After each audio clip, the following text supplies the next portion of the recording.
as you know, we put $6 million into bleachers, press box, elevator, a new track, and it's, as you know, I briefed that it's just been updated. So the superintendent and I were talking about the funding that became available. And so let me explain real quick how we structured some of the funding. And what I'm going to ask in a referral to the Finance Committee this evening is for no new money. This is existing funds, that we have an opportunity here, and that through our diligent work, through managing the budget and this particular project, we're able to create an opportunity to bring in a state-of-the-art scoreboard for the high school athletic complex. So the discussion with the superintendent has been, what can we do to create this community center, this focal point on athletics and community, and for not just the sporting aspect of it, but the communal aspect of it is creating a scoreboard that brings us into the 21st century. North TV is going to be able to broadcast live all of the football games, but now we'll have the ability potentially, if this gets approved and move forward, a scoreboard that will be able to show replays, that will be able to show high school graduates, right, as they're going, or a speaker that may be addressing the community, and that's the venue that we pick, and it's not a jumbotron, but it is going to be a very, modern thing. It provides an academic aspect of it. There will also be the opportunity to create revenue through advertising for the schools. So it's not that we're asking for something and without consideration of the potential revenue streams for this. The cost of this is around $298,000. We built in a slight overage into that. The financing that makes this no additional financing to the town is the following.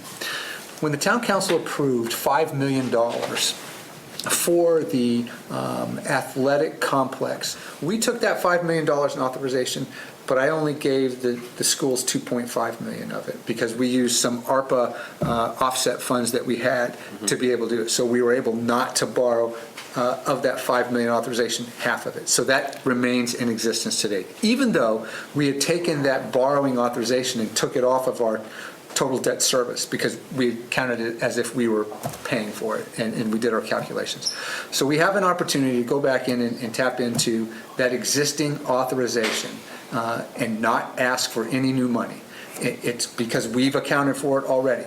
If we don't use it, if it's not supported and doesn't find, the town saves the $2.5 million because of the way we're able to prudently structure the financial aspects of the athletic complex. I will tell you, for the people that use this complex, the different venues, I think it would well be worth it. I know the superintendent supports it. He's not here this evening. He had a previous engagement, but again, I'd ask him to show up at the finance subcommittee, and he said he absolutely would. I'd like to make a motion to refer Measure 2024-005, funding of a new scoreboard for the high school athletic complex, to the Finance Subcommittee. Second. A motion to refer to the Finance Committee for Mr. Shanahan, a second for Mr. Gregory. Is there any discussion on the matter? Discussion. Yes, I'd like to hear more about this after Finance Committee's taken a look at it. And if we have 2.5 in unused borrowing authorization, and we're going to use 300,000, maybe, would it make sense to rescind the other 2.2 million? Wouldn't that be a financially responsible move? Council President, through you and to Mr. Goldpoint, absolutely. However, the current projects are not finished. The concession stand has not completed, and we hold that in reserve in case there are any unforeseen instances. So, and we have made it a practice to push back that authorizations and rescind that. And you were here when the town accountant was there saying how much money we were relieving and giving back, both in free cash and in our borrowing capacity, because we are conserving a lot of our borrowing capacity for potentially future projects. Any other comments before we take the vote? Just that I would be interested in hearing like how they'll decide sponsors, because it's a little sticky, how the government decides what private institution can sponsor. I will take the vote. All those in favor say aye to refer to the Finance Committee. Aye. Aye. Are there any opposed? Abstentions? That motion passes 7-0. Thanks, Mr. Bork. Thanks, everybody.